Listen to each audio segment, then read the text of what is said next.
The U.S. Senate has started considering a $1.9 trillion COVID-19 relief bill after Democrats made late changes in hopes of getting it through a narrowly divided chamber.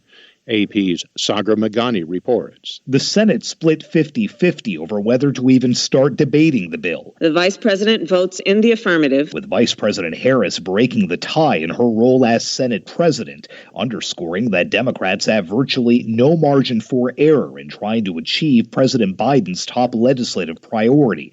Republicans argue the bill's too big, with too much money for non-virus-related provisions. The table of contents for this act is as follows. And before letting the debate start, they demanded Senate clerks read the entire bill aloud. Section 9819. It's more than 600 pages long. Sagar Meghani, Washington. Breaking from other Southern Republican governors, Alabama Governor Kay Ivey extended her state's mask order for another month Thursday, but said the requirement will end for good in April.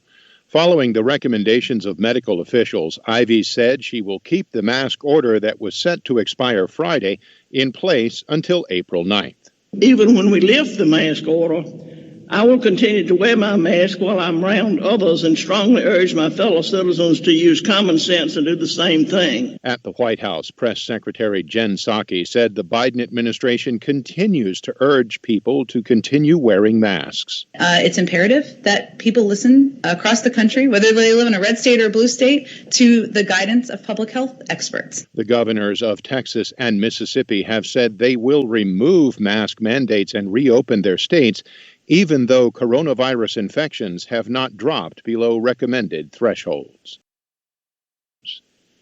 Thousands of New Zealanders on the east coast of the country's North Island evacuated to higher ground early Friday after a third offshore earthquake in less than 8 hours triggered tsunami sirens and warnings. Workers, students, and residents in areas like Northland and Bay of Plenty were assisted by civil defense officials as authorities said tsunami waves could reach 3 meters above tide levels. There were no reports of damage or casualties from the quakes. The latest quake had a magnitude of 8.1 and struck the Kermadec Islands northeast of New Zealand's North Island. That came shortly after a 7.4 magnitude quake in the same region. Earlier, a large 7.2 quake struck about 900 kilometers away on the east of the North Island. Warnings were also issued for other Pacific islands like Tonga, American Samoa, Fiji, Hawaii, and others. Police in Myanmar broke up demonstrations in several places with tear gas and gunfire Thursday as protesters took to the streets again undeterred by the rising death toll. Reuters' Lucy Fielder reports. Hundreds of people attended the funeral of Angel, a 19-year-old woman, also known as Kyle Sin, in Mandalay on Thursday. Mourners, many of them young like she was, filed past her open coffin, chanting slogans and singing protest songs. On Thursday, police opened fire and used tear gas to break up protests against military rule in Yangon. The United Nations Human Rights Chief Michelle Bachelet called on the security forces to halt what she called their vicious crackdown on peaceful protesters. The European Union on Thursday suspended its support for development projects in Myanmar to avoid giving financial aid to the military. On Friday, the UN Security Council plans to hold a closed session on the crisis. That's Reuters' Lucy Fielder. The number of Americans applying for unemployment benefits edged higher again last week.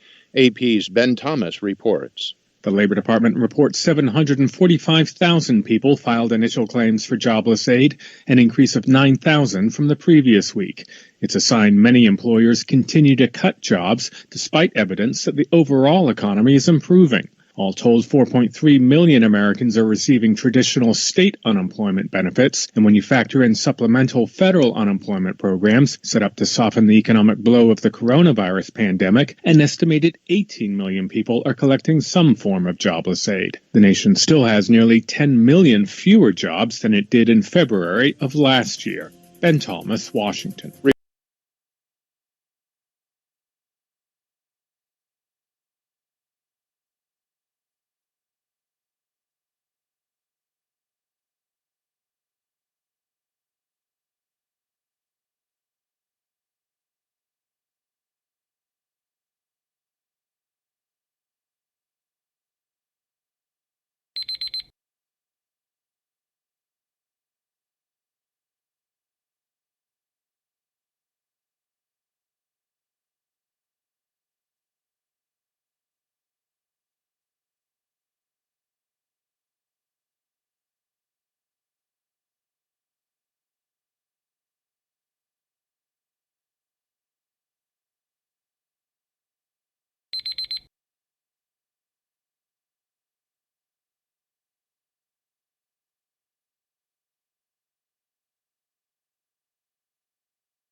Hi, thank you for watching.